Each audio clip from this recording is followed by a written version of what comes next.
Antes de começar a refutação, você precisa ouvir exatamente o que foi dito. Existem pessoas que falam assim: pastor, na cruz do Calvário, Jesus morreu e quando ele morreu, ele derramou o seu sangue e naquele momento ele cumpriu a lei. E hoje nós não precisamos mais obedecer à lei, porque a lei era uma lei de condenação e agora nós estamos na graça. E a graça diz que eu não preciso mais da lei para me salvar. Tenho algumas observações para te fazer. Primeiro, a lei nunca salvou ninguém, tá bom? Nem no Antigo Testamento, nem no Novo Testamento. Nunca ninguém foi salvo pela lei, mas nós somos salvos pela graça de Cristo, entendeu? Tanto no Antigo quanto no Novo Testamento. Porque se no Antigo Testamento a lei salvasse alguém, não era necessário Cristo morrer na cruz do Calvário. Era só continuar usando a lei para se salvar. Mas a lei não salva. Quem me salva é o amor de Cristo. É a salvação que ele operou na cruz. Agora, eu não posso dizer que na cruz Jesus aboliu a lei, porque a Bíblia está dizendo que o pecado é a transgressão da lei. Porque se eu falo, Jesus na cruz aboliu a lei, agora ninguém mais tem que obedecer lei nenhuma, porque ficou tudo cravado na cruz, eu estou dizendo que o pecado não existe mais. Porque pecado é transgressão da lei. Se não existe lei, não existe pecado. Não importa o que eu faça, nada mais é pecado. E não é isso que a Bíblia está nos ensinando. Porque se não existe lei e não existe pecado, não existe razão nenhuma para pregar o Evangelho. Essas são as palavras do pastor, na íntegra. Parece convincente, não é? Parece bíblico. Mas quando você coloca esse argumento embaixo da lupa das Escrituras, ele desmorona por completo. E o mais revelador: esse argumento não vem da Bíblia. E vamos te provar isso agora. O espantalho. A lei nunca salvou ninguém. O pastor começa dizendo que a lei nunca salvou ninguém. A lei nunca salvou ninguém, tá bom? Nem no Antigo Testamento, nem no Novo Testamento. E nisso, ele está certo. Nenhum evangélico discorda disso. A teologia reformada nunca ensinou que a lei salva. Isso é o que a gente chama de espantalho. Você cria um argumento que ninguém defende, derruba ele e finge que venceu o debate. O apóstolo Paulo já disse isso com toda clareza, muito antes de qualquer pastor adventista. Portanto, ninguém será declarado justo diante dele pelas obras da lei, pois é mediante a lei que nos tornamos plenamente conscientes do pecado. Romanos 3, 20. Sabemos que ninguém é justificado pela prática da lei, mas mediante a fé em Jesus Cristo. Assim, nós também cremos em Cristo Jesus para sermos justificados pela fé em Cristo, e não pela prática da lei, porque pela prática da lei ninguém será justificado. Gálatas 2,16. 3 vezes no mesmo versículo, Paulo diz que ninguém é justificado pela lei. E no versículo 21, ele vai ainda mais longe. Não anulo a graça de Deus, pois se a justiça é mediante a lei, então Cristo morreu inutilmente. Gálatas 2, 21. Preste atenção nisso. Se a justiça vem pela lei, Cristo morreu inutilmente. O pastor adventista diz que a lei não salva, mas ao mesmo tempo insiste que o cristão precisa guardar a lei mosaica para viver a vida cristã. Isso é uma contradição. Ele diz com a boca que a lei não salva, mas com a doutrina exige que você viva debaixo dela. E de onde vem essa teologia? De Ellen White. Veja o que ela escreveu. Para estar preparado para o juízo, é necessário que os homens guardem a lei de Deus. Essa lei será o padrão de caráter no juízo. Então, homens e mulheres verão que o pré-requisito de sua salvação é a obediência à lei perfeita de Deus. Ninguém encontrará desculpa para o pecado. Pelos justos princípios daquela lei, os homens receberão sua sentença de vida ou de morte. Você ouviu bem? Ellen White chama a obediência à lei de pré-requisito da salvação, pré-requisito, condição, e diz que a lei determina vida ou morte. Isso não é a lei não salva. Isso é legalismo puro e simples, e o pastor está ecoando exatamente essa teologia, mesmo quando diz que não está. O falso dilema. Se aboliu a lei, o pecado não existe. Essa é a espinha dorsal do argumento adventista. O pastor diz: porque se eu falo, Jesus na cruz aboliu a lei, agora ninguém mais tem que obedecer lei nenhuma, porque ficou tudo cravado na cruz, eu estou dizendo que o pecado não existe mais. E aqui ele cita 1 de João 3, 4. Esse argumento só funciona se você aceitar duas premissas que esse tipo de pastor tem dificuldade. Premissa 1, que transgressão da lei em 1 João 3, 4 se refere especificamente à lei mosaica e aos 10 mandamentos. Premissa 2, que só existem duas opções: ou a lei mosaica inteira continua em vigor, ou o pecado deixa de existir. As duas premissas são falsas. Vamos ver por quê. O que o original grego realmente diz em 1 João 3, 4? Todo aquele que pratica o pecado transgride a lei. De fato, o pecado é a transgressão da lei. A palavra grega usada aqui é anomia, literalmente sem lei, ou seja, iniquidade, ilegalidade, rebelião contra a autoridade de Deus. Não é uma referência específica à Torá de Moisés ou aos 10 mandamentos. A mesma palavra anomia aparece 15 vezes no Novo Testamento. 15 vezes. Em Mateus 7:23, Jesus diz: apartai-vos de mim, vós que praticais a iniquidade. Em 2 Tessalonicenses 2:3, Paulo fala do homem da iniquidade. Na grande maioria dos casos, a palavra se refere à rebelião geral contra Deus, não à violação específica dos 10 mandamentos. Além disso, o Novo Testamento define pecado de outras formas, além de transgressão da lei mosaica. Tudo o que não provém da fé é pecado.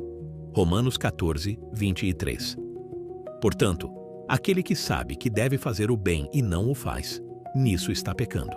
Tiago 4:17. Pecado é rebelião contra a vontade de Deus em sentido amplo. Não depende de um código legal específico para existir.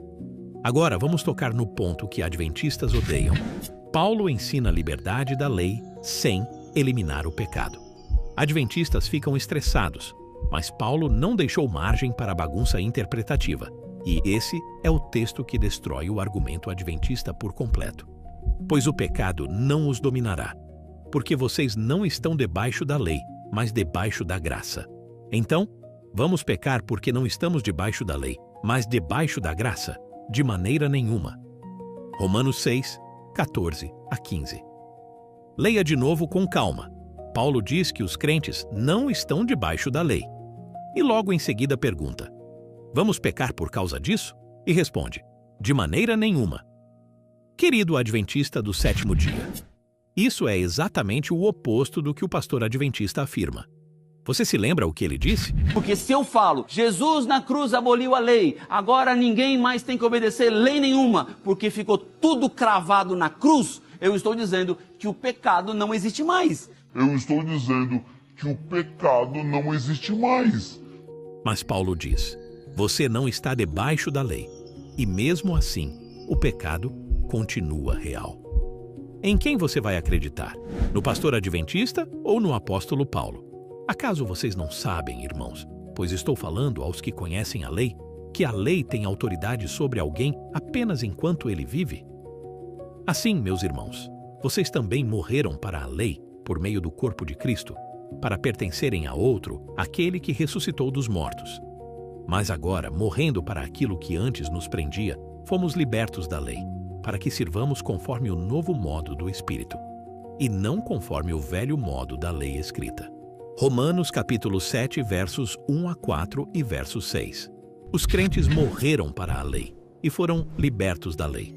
E agora servem conforme o novo modo do Espírito, e não conforme o velho modo da lei escrita. Isso não é antinomianismo, é a nova aliança. É o que Jesus prometeu. Mas se vocês são guiados pelo Espírito, não estão debaixo da lei. Gálatas 5, 18. Quem é guiado pelo Espírito Santo não está debaixo da lei. Aprenda isso. Quem é guiado pelo Espírito Santo não está debaixo da lei. E mesmo assim, logo nos versículos seguintes, 5, 19 a 21, Paulo lista pecados da carne que continuam sendo pecados: imoralidade, idolatria, inveja, embriaguez. O padrão moral mudou de código externo para a direção interna pelo Espírito, sem nenhuma perda de seriedade moral. Agora vamos ter que falar do óbvio. O pecado existia antes da lei mosaica. Esse ponto sozinho destrói a lógica adventista. Se pecado só pode existir onde há lei mosaica, então ninguém pecou antes de Moisés. Mas a Bíblia diz o contrário. Pois antes de a lei ser dada, o pecado já estava no mundo. Mas o pecado não é levado em conta quando não existe lei.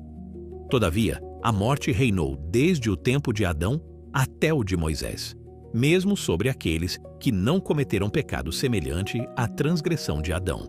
Romanos 5, 13 a 14. Paulo diz com todas as letras: o pecado já estava no mundo antes da lei ser dada. A morte reinou de Adão até Moisés, sobre pessoas que nunca tiveram os 10 mandamentos. Caim matou Abel sem os 10 mandamentos. O dilúvio veio sem os 10 mandamentos. Sodoma foi destruída sem os 10 mandamentos. Se o pecado depende da lei mosaica para existir, nenhum desses julgamentos faz sentido. O falso dilema. Sem lei, sem evangelho. O pastor conclui: porque se não existe lei e não existe pecado, não existe razão nenhuma para pregar o evangelho. Porque se não existe lei e não existe pecado, não existe razão nenhuma para pregar o evangelho. Esse é um falso dilema clássico. Ele apresenta só duas opções. Ou a lei mosaica inteira continua em vigor, ou o pecado e o evangelho deixam de existir. Mas existe uma terceira opção, que é exatamente o que a Bíblia ensina: uma nova aliança com seu próprio arcabouço moral. A lei foi projetada para ser temporária. Qual era então o propósito da lei? Foi acrescentada por causa das transgressões, até que viesse o descendente a quem se referia a promessa. Gálatas 3, 19. A lei foi acrescentada até Cristo vir. Tinha data de validade. Assim, a lei foi o nosso tutor até Cristo, para que fôssemos justificados pela fé. Agora, porém, tendo chegado à fé, já não estamos mais sob o cuidado do tutor. Gálatas 3, 24 a 25. A lei, que incluía tanto os 10 mandamentos como todas as demais leis para os judeus, era um tutor. Um tutor cuida de uma criança até ela amadurecer. Quando a criança cresce, o tutor não é demitido com desonra. Ele simplesmente cumpriu sua função. E Paulo diz: já não estamos mais sob o cuidado do tutor. Isso é a palavra de Deus, não opinião de teólogo. Pois Cristo é o fim da lei, para a justiça de todo aquele que crê. Romanos 10, 4. A palavra grega é telos, significa tanto fim quanto alvo, objetivo. Cristo é onde a lei sempre esteve apontando. Ele é o destino final dela. Quando você chega ao destino, o caminho cumpriu sua função.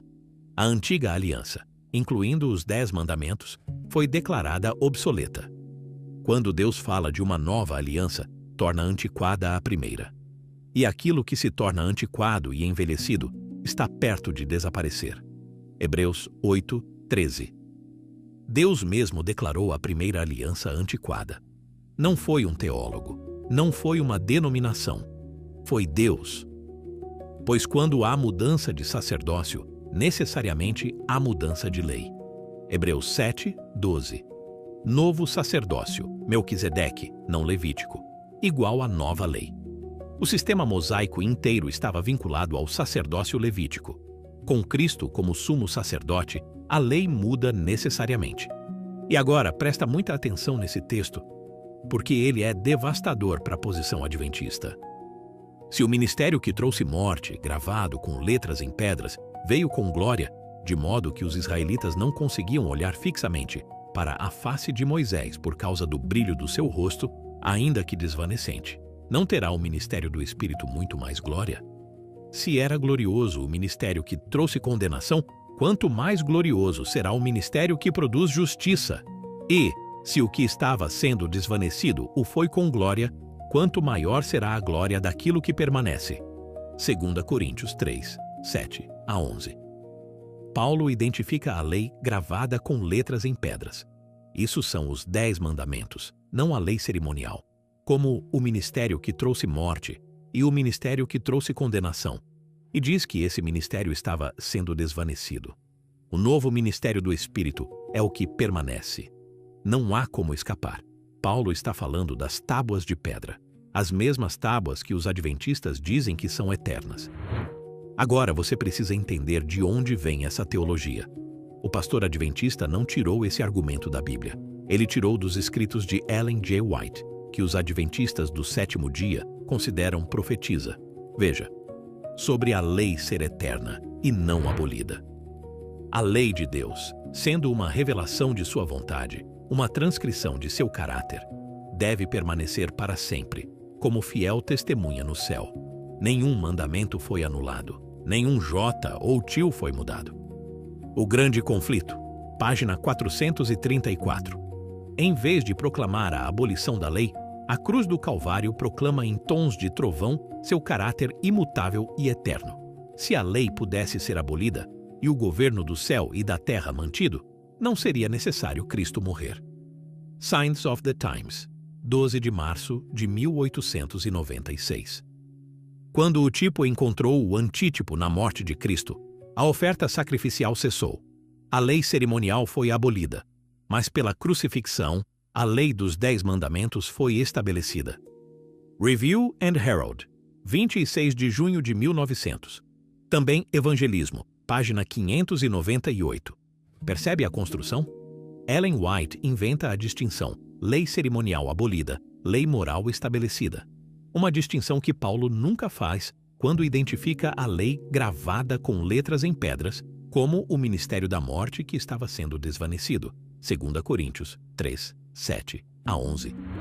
A verdadeira pergunta que o adventismo evita.